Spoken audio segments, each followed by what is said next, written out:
this one has crossed the line.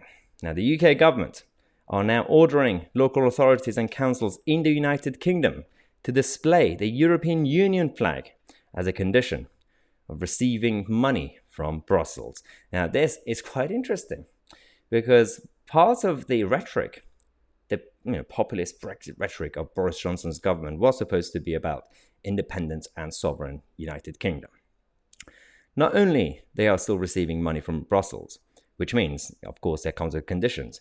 We are funding the budget, we're getting some of the money back, but they're also forcing us to put on the actual EU flag, which is, again, as I always say, it's not a real flag. It's not really, again, don't even listen to the United Nations, the way they describe countries.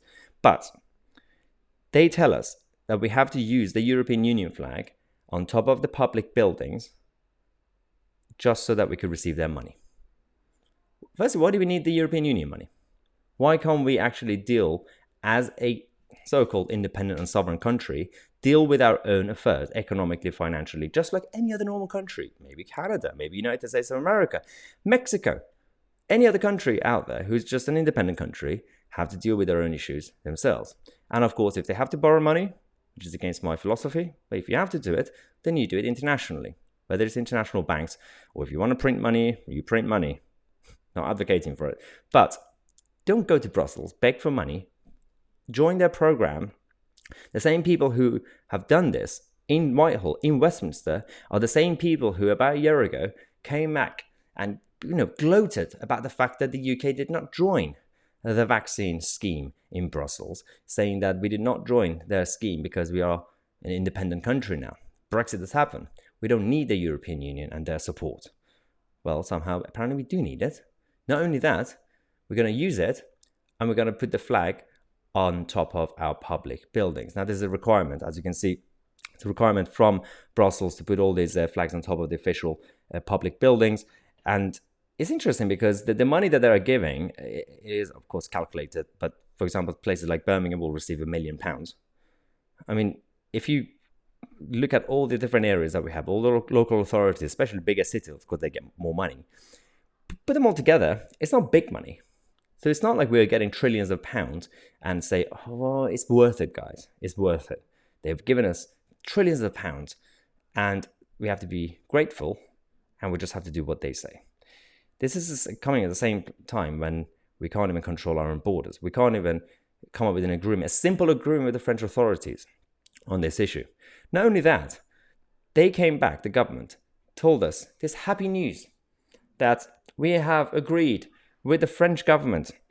We've signed a new security deal to protect us against terrorism. What was happening before? We are neighbours, France and the UK, with Brexit or without Brexit, with any of these schemes in the European Union or without them. What was happening before? Whether you're talking about the MI6 or the actual national security or the actual Europol and obviously all the others, these are supposed to be the basic stuff when it comes to national security. The reason I say that it's not really a party matter, it's not really Tory bashing sort of thing. I always say, this proves my point, that generally speaking, as a whole, politicians and governments are just incompetent across the world. And when they do bad things, it's either accidental or they mean it in a very focused way. You would expect this security deal to already exist, again, regardless of the European Union, way before this. I know they have had agreements between the obviously the forces that they have and defense in the UK, MOD, but it's not the same as this deal. Right, before I go, I just want to say a massive thank you again. I know I say every now and then, but I really mean it to all of you who've now joined the new website, the new channel that we have, especially if you're joining from YouTube and other social media platforms. As you probably noticed, even this short clip that I posted was slightly edited and self-censored because we can't really post the full version on this anymore. And in this the whole full show that we just done today, we talk more about China, the other C word that I can't even say, and post-Brexit Britain. We have some good news and some bad news as well, so we kind of mix and match the whole thing. So if you want to get the full and uncensored version of the daily shows, but also have access to the daily news articles and many other things that we have, then definitely check out mytousi.co.uk. Join us in our revolution to counter the mainstream media.